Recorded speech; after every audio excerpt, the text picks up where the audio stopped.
Shalom teman-teman, MG Talk untuk hari ini edisinya adalah ngobrol-ngobrol sama Grace tentang just tip.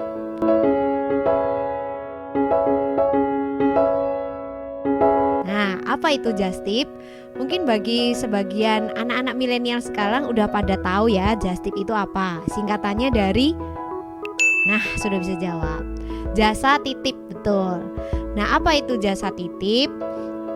Sebenarnya jasa titip ini saya kenalnya itu udah dari 2 tahun yang lalu, sekitar 2018, dan dimulai di luar negeri. Luar negerinya nggak terlalu jauh sih, di Bangkok atau di Malaysia. Cuman karena sekarang ini kita sedang ada di area yang nggak bisa keluar negeri, maka just tipnya terbatas di area lokal saja. Nah, memang just tip itu bisa di dalam negeri atau di luar negeri. Kita balik ya, apa itu just tip? Sebenarnya jasa titip ini adalah kita nyariin barang untuk orang yang membutuhkan barang tersebut, tapi mereka nggak bisa beli sendiri dengan suatu alasan, misalnya nggak bisa pergi atau nggak punya tiket, atau memang karena pekerjaan yang nggak bisa membeli atau mengambil barang itu sendiri. Nah, jasa kita ini dibayar sama yang nitip just tipnya, gitu ya. Kalau kita mau sebut bahasa gampangnya itu seperti kurir, tapi kurir elit, karena barang-barangnya ada yang dari murah sampai yang mahal banget. Tapi ada juga istilah lain yang pernah saya baca, namanya personal shopping assistant. Personal shopping assistant. Jadi pesuruh belanja pribadi bahasa Indonesianya. Nah, itulah singkatnya just tip itu apa.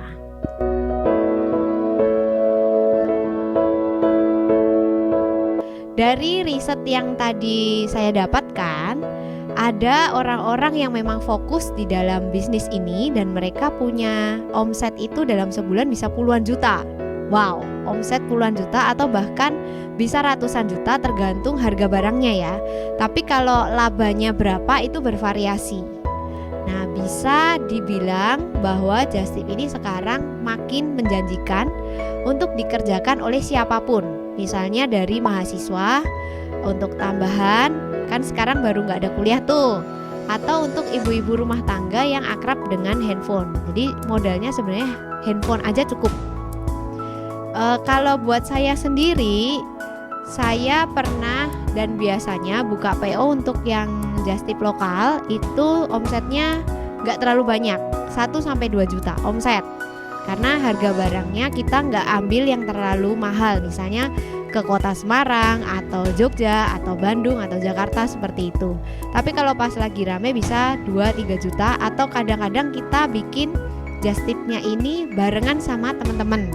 Jadi ngumpulin orderan bareng-bareng supaya ongkosnya makin murah. Kalau dulu di 2018-2019 pas kita masih bebas pergi, beberapa kali saya ke Bangkok itu labanya sekitar 5 juta per trip laba. Tapi kalau omsetnya berarti sekitar 30-40 juta. Itu modal yang perlu disiapkan.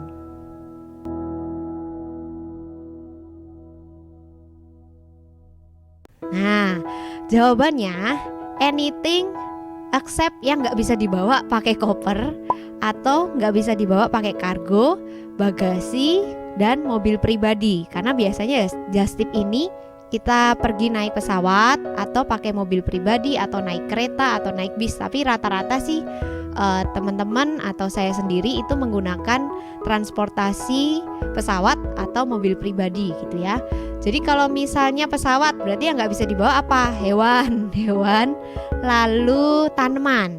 Dulu pernah ada yang nitip tanaman, tapi terlalu repot prosedurnya sehingga hanya bisa dibawakan benihnya aja kalau tanaman gitu ya. Kalau hewan mungkin jalan darat masih bisa dengan serangkaian persyaratan, dan itu tergantung dari orang yang mau just tip sama just tipernya dan persetujuan masing-masing.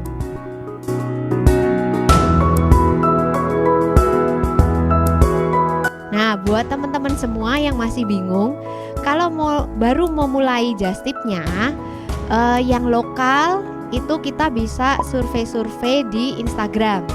Cukup pakai hashtag aja Justip dan di belakangnya ditulis nama kota, misalnya Justip Jakarta. Nah itu nanti akan kita temukan serangkaian produk atau serangkaian Justiper yang sudah main lama di dunia Justip. Kita cekin dari foto-foto tersebut, terus kita catat. Oh kalau barang ini misalnya makanan tart atau kue gitu ya, kue yang terkenal di Jakarta misalnya contohnya Union. Nah itu kita cari tuh orang yang Justip Union tuh di mana, siapa aja, mereka pasang harga berapa ya. Nah terus kita cara taunya harga belinya gimana? Gampang, sekarang kan teknologi semakin memudahkan kita. Kita bisa akses dari Instagram officialnya dari toko tersebut, atau kita bisa pakai aplikasi GPS yang seolah-olah kita ada di kota tersebut. Setelah itu kita ceknya pakai GrabFood atau GoFood yang ada di kota tersebut. Nah gampang kan, semuanya dari handphone doang, modalnya cuman kuota. Setelah kita tahu harganya awal berapa, harga jual dari orang-orang di sekitar kita berapa, tinggal kita ambil rata-ratanya aja. Kalau saran saya pribadi, kalau lokal misalnya seperti Jogja dan Semarang itu bisa 10-15 ribu per barang. Jadi kita memang hitungnya per barang bukan per orang ya. Kemudian kalau kotanya lebih jauh atau barangnya memang susah atau butuh perawatan khusus, misalnya kuah-kuah butuh di frozen dulu, makanan basah yang mudah basi, itu kita persetujuan dulu dengan orang yang akan Justip. Kalau sekiranya rempong, kita bisa tambahin charge 5-10 ribu tergantung kerempongan masing-masing. Kalau luar kota seperti Jakarta, Bandung, Surabaya yang jauh dari tempat kita, kebetulan nih kan saya tinggalnya di Solo. Jadi ini Solonya yang buat patokan ya. Jakarta, Bandung, Surabaya itu ambilnya kira-kira minimal 15.000 ke atas. Jadi udah nggak ada 10 ribuan lagi. Karena jaraknya jauh, kita juga ngawal supaya barang itu sampai di tempat kita dengan tidak kurang suatu apapun. Lalu kalau misalnya nanti bordernya luar negeri terbuka, teman-teman bisa mulai 25.000 ke atas untuk luar negeri ya. Tapi kalau misalnya barang-barang yang ada di duty free dan susah nyarinya semakin jauh, misalnya pergi ke Israel, pergi ke Eropa, nah itu bisa mulai dari 50.000 atau 100.000. Temen saya pernah Justip elektronik yang ada di Singapura. Sebenarnya negaranya dekat, tapi karena sangat banyak persyaratannya sehingga Justipnya udah sampai ratusan ribu atau juta. Karena yang dibeli handphone, dan handphone itu kan nggak bisa jumlah besar. Kalau saya biasa main makanan yang cepat habis dan bisa repeat lagi, atau makeup, makanan, makeup, stationery, pernik-pernik kecil, supaya ketika barangnya itu repeat, kita pergi lagi, mereka bisa order lagi. Tapi kalau barangnya besar-besar dan mahal atau yang tidak habis dimakan atau tidak habis digunakan, itu sebenarnya saya nggak main di situ gitu ya. Mungkin ada teman-teman yang Justip baju, elektronik dan yang lainnya, furniture juga itu bisa. Tapi memang kita punya segmen sendiri-sendiri begitu ya.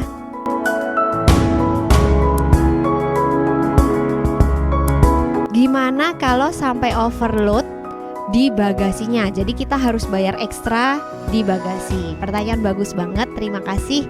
Nah, saya mau jawab. Kalau kita mau Justip, berarti kita punya persiapan sebelumnya. Apa itu?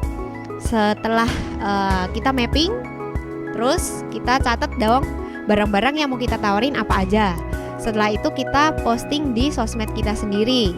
Dapat orderan, mulai masuk kita catat pesanannya si A, si B, si C, dicatat berdasarkan nama orangnya. Kemudian kita rekap berdasarkan barangnya atau tokonya. Contoh ya, di Semarang itu kan banyak banget makanan lokal yang bisa kita Justip. Contoh lumpia Gang Lombok, mochi Gemini, atau misalnya bandeng presto dari Juwana. Kita ambil 3 ya. Si A order lumpia, terus si B ordernya lumpia dan bandeng, si C ordernya mochi doang. Nah, kita rekapnya berdasarkan nama dulu, A, B, C. Kemudian habis itu kita rekap berdasarkan tokonya. Supaya apa? Ketika kita belanja ke toko tersebut, nggak ada yang ketinggalan. Kalau kita rekapnya cuma berdasar per customer, nanti bisa jadi ketika orderannya nambah kita lupa rekap ulang, bisa pas belanja ketinggalan, terus kan nggak bisa balik lagi, kecuali kita punya modal ekstra dan prediksi bahwa barang ini bisa disimpan lama atau memang barang laku. Jadi boleh itu di spare 1 atau 2. Setelah dibelanjain, terus kita bawa yang namanya timbangan digital untuk koper atau timbangan yang portable, yang kalau kita bawa kecil terus bisa buat ngangkat koper. Itu kalau misalnya kita naik pesawat ya.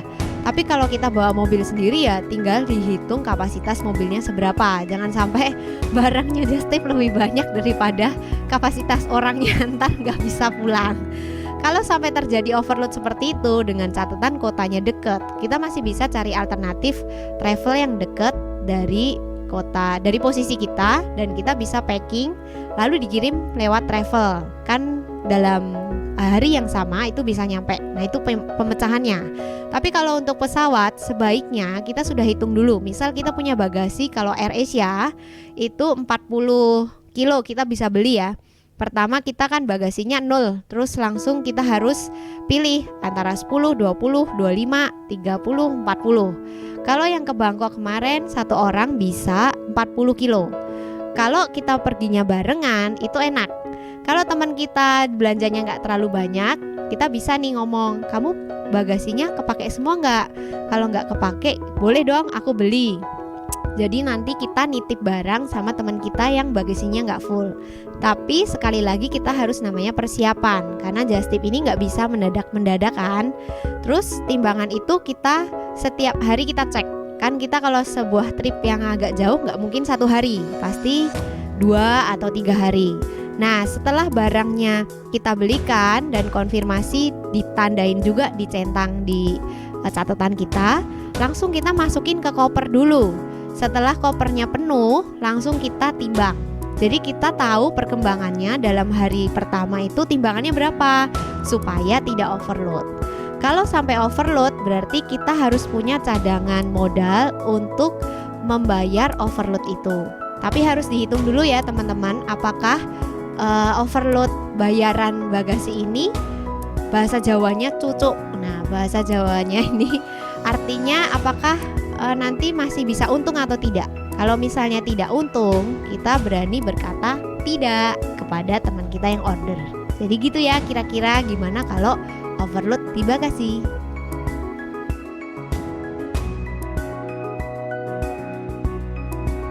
Gimana supaya Justip kita bisa eksis gitu ya istilahnya.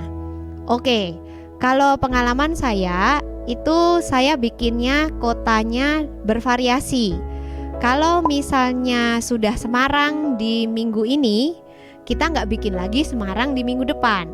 Kita bikin dulu Bandung atau Jakarta atau Surabaya, dikasih jeda sampai orang itu bisa kangen lagi dengan barang yang kita jual di kota yang sebelumnya. Itulah makanya penting untuk kita punya satu buku atau binder khusus yang mencatat setiap trip kita. Kita pernah trip kemana, kapan, sehingga kita punya timeline untuk menyuguhkan barang-barang yang kita jual ke teman-teman. Terus supaya nggak ngebosenin, kita bisa juga merger sama Justiper lain. Artinya kalau teman-teman kita itu perginya jauhan, kita nggak bisa ikut, kita bisa boleh dong nebeng. Tapi biasanya kalau merger seperti ini labanya memang nggak bisa maksimal. Kita hanya bisa punya laba sedikit, tapi yang penting omset tetap dapat, pelanggan kita tetap beli sama kita. Jadi nggak terlalu kosong lama. Karena kalau kita terlalu kosong lama, nggak ada Justip juga. Biasanya teman-teman yang customer itu suka pindah ke tempat Justip yang lain karena mereka butuh satu barang atau makanan. Terus yang berikutnya, kiatnya atau tipsnya adalah sering-sering kita cari hidden gems atau makanan atau barang yang tersembunyi yang jarang diketahui oleh orang lain. Caranya gimana? Lihat di Instagram atau di Google atau kita bisa tanya orang lokal, apa sih makanan atau barang yang digemari orang-orang tapi belum terekspos di sosmed atau sosial media. Begitu ya, semoga bisa menjadi tips nggak ngebosenin pada saat kita jualan atau pada saat ada sale, itu juga bisa. Kalau pada saat sale dan kita terbiasa mengisi sosmed kita dengan info-info yang update, biasanya customer ini akan update dengan berita-berita yang kita berikan.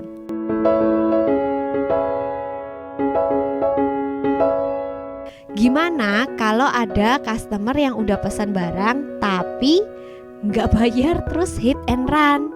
Barangnya kan jadi gimana ya kita yang nanggung? Nah, pengalaman saya, kalau ada teman-teman yang bukan dari teman kita, maksudnya customernya tidak kita kenal, kita bisa minta DP dulu kepada mereka. Dan itu lazim di dunia just tip. Jadi tenang aja, gak usah sungkan, gak usah takut untuk minta DP-nya. Biasanya 50% dari harga total. Misal 100.000, teman-teman bisa mulai minta DP itu 50.000 gitu ya. Dikasih nomor rekening kita dan kita tandain sudah kasih DP. Dengan memberi DP, sebenarnya mereka akan bertanggung jawab dengan pesanan yang mereka sudah kasih.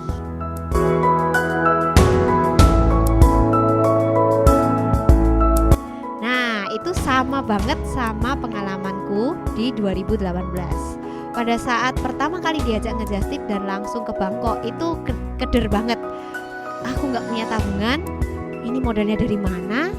Terus teman-teman tuh udah banyak yang punya tabungan gitu, jadi mereka nggak masalah soal modal, punya kartu kredit dan sebagainya.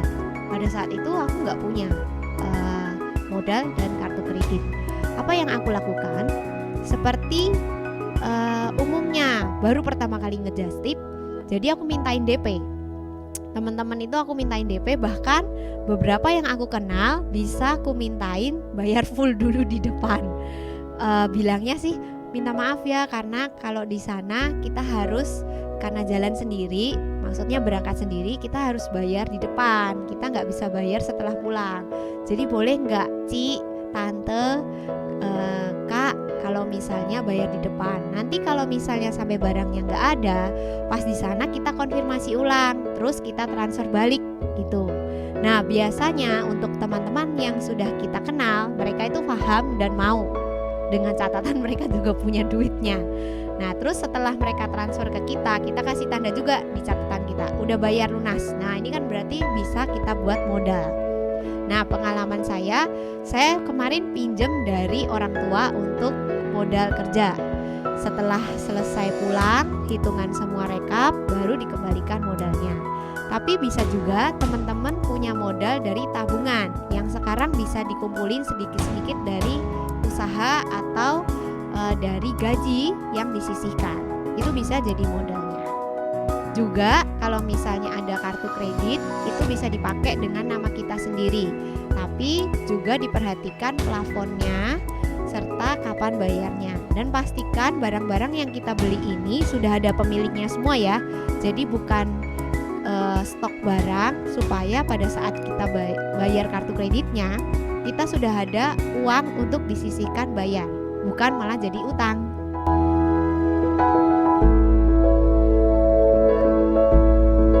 Nah, berarti teman-teman sudah harus mulai prepare dari sekitar 6 sampai 12 bulan sebelum trip. Wah, lama banget ya. Ya memang, karena para airlines itu mempunyai program tahunan di mana mereka jual tiket dengan sangat murah karena bookingnya sudah sangat jauh dari tanggal keberangkatan. Biasanya untuk para just tipper kita pakai AirAsia karena itu tadi, tiketnya murah dan bagasinya kita bisa banyak. Nah, kalau untuk trip yang jauh-jauh seperti ke Jepang, ke Eropa, ke Amerika, ke Israel, atau ke tempat yang jauh-jauh di luar ASEAN, biasanya kan tiketnya nggak mungkin terlalu murah. Nah, itu bisa mulai dihitungin dengan fee just tipnya, nggak bisa terlalu murah ya teman-teman. Balik lagi, kalau booking tiket kita memang harus pantengin aplikasi tiket atau website mereka untuk update dari maskapai-maskapai itu. Kalau kita berangkatnya bareng-bareng sama teman-teman, kita bisa bagi tugas. Kamu ya, jam ini tolong pantengin website A, maskapai A. Nanti jam ini aku pantengin maskapai B. Dan kita tugasnya booking tiket yang berangkat, kamu booking tiket yang pulang, misalnya gitu. Nah, bisa dibagi tugas supaya beban kita tidak terlalu banyak.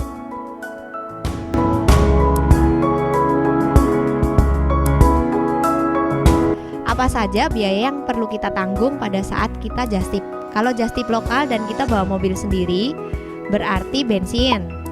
Terus kalau kita sebaiknya nyetir sendiri atau temen kita sesama just tipper yang bisa nyetir ya, nggak usah pakai pinjem supir supaya menekan kos. Jadi bensin, terus abis itu uang makan. Kalau uang makan bisa kita tekan dengan cara kita bawa bekal sendiri. Terus di tujuannya kalau kita sampai menginap berarti ada biaya hotel. Selain biaya hotel juga kalau just tip lokal biasanya itu aja, penginapan, uang makan, dan uang bensin. 3 ini untuk yang lokal. Kalau untuk luar negeri atau interlokal itu selain uang makan, hotel, terus bensin ini artinya pesawat, kita juga harus masukin biaya bagasi karena ada bagasi berbayar. Kemudian yang kelima ada biaya kuota handphone yang kita beli pada saat kita landing. Terus biaya transportasi 6. Itu perkiraan dan kita bisa mapping dari teman-teman yang sudah melakukan perjalanan ke sana, kita bisa tanya atau kita buka di Facebook yang grupnya Backpacker Internasional. Biasanya mereka share di situ info-info tentang negara yang akan kita tuju. Ada 6 poin yang bisa kita jadikan panduan biaya apa saja yang kita keluarkan pada saat kita just tip.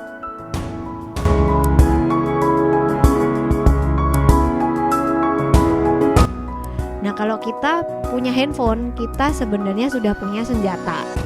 Di handphone kita ada namanya WhatsApp, terus Facebook, dan Instagram. Sebenarnya 3 ini aja udah powerful untuk kita mulai just tip dan menawarkan produk.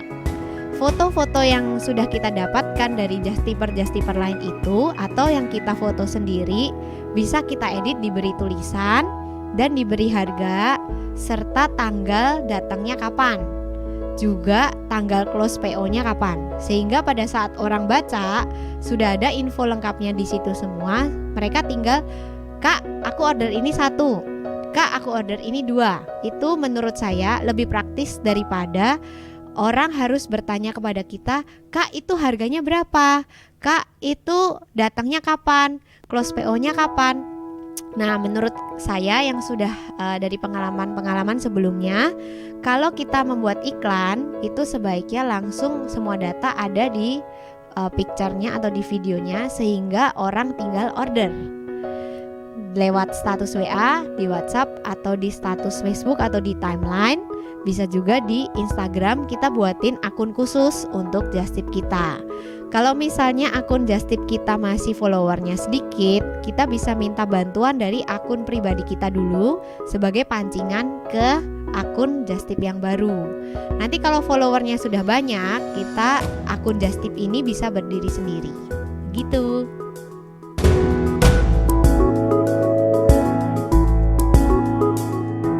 Kalau customernya di dalam kota dan itu makanan, biasanya kita pakai jasa Grab atau Gojek, ojol, supaya barangnya bisa sampai dengan cepat ke mereka, tapi kita nggak kebanyakan energi untuk ngantar sendiri. Tapi ada juga tipe-tipe just tipper yang rela sekalian ngantar karena satu rute sama jalan pulang ke rumah, misalnya begitu. It's okay. Yang penting kita hitung biayanya. Atau kalau pakai ojol berarti yang menanggung adalah customernya, dan itu sudah lazim banget. Paling kita kasih servis dengan cara kita kasih tahu ke mereka info-info tentang promo dari ojol ini supaya mereka bisa dapat pengiriman barang itu dengan harga yang murah. Terus kalau customer kita di luar kota, kita bisa pakai ekspedisi yang tersedia sekarang ini. Banyak sekali aplikasi atau ekspedisi yang tersedia. Saya pribadi pakai yang namanya Paxel, JNE, Tiki, Si Cepat, JNT dan sebagainya. Tergantung dari customer kita mau mintanya apa. Kalau mintanya cepat dan kuotanya tercover oleh ekspedisi Paxel, kita bisa pakai. Tapi kalau kota-kota tertentu yang mereka pesennya itu banyak banget, kita bisa pakai ekspedisi kereta, Rail Express kalau nggak salah. Nah itu biayanya sangat murah dan bisa dengan berat yang sangat banyak gitu ya. Cuman kelemahannya adalah kita harus ambil sendiri di pool mereka, sedangkan ekspedisi yang lain ini dikirim sampai ke rumah. Nah kalau ada customer yang minta free ongkir dan barangnya itu bukan makanan yang mudah rusak, tapi misalnya kosmetik atau alat-alat stationery, barang-barang kecil seperti itu, kita sebagai Justipper bisa bikin akun Shopee atau Tokped. E-commerce 2 ini udah cukup untuk menolong kita memberikan free ongkir kepada customer. Kita upload barang yang mereka mau beli, terus linknya kita kasih ke mereka, sehingga mereka bisa dapat free ongkir dari kedua e-commerce ini.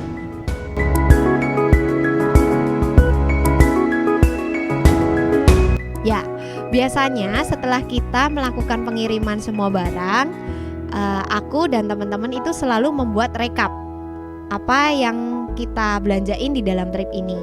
Itu ditulis di dalam satu picture, sehingga nanti pada saat kita upload ke sosmed, teman-teman customer itu tahu, oh ternyata banyak ya yang pesan ini, aku kemarin gak pesen. Nah mungkin di PO yang berikutnya mereka bisa ikutan pesan. Tapi bisa juga rekap seperti ini berguna untuk keaktifan kita di dalam Justip, supaya orang-orang yang baru kenalan dengan Justip kita, mereka tahu, oh ini sering buka, kotanya ganti-ganti, negaranya ganti-ganti, dan itu secara psikologis akan menolong teman-teman customer untuk lebih memilih Justip di kita, bukan Justip di tempat lain. Nah, itulah seputar dunia Justip yang sudah dijalani, dan ada masukan juga dari teman-teman tentang apa yang mereka hadapi. Semoga apa yang barusan saya share ini bisa mewakili dan membantu teman-teman untuk Justip, menjadi Justipper pemula maksudnya, dan berani untuk melangkah. Nah, kalau teman-teman nanti masih ada pertanyaan yang mau diajukan, bisa tulis di komen aja. Nanti admin akan menindaklanjutinya, follow up untuk konten berikutnya. Terima kasih ya sudah menonton, dan selamat beraktivitas kembali. Tetap produktif di masa pandemi ini, dan percaya Tuhan kita adalah Tuhan yang menyediakan.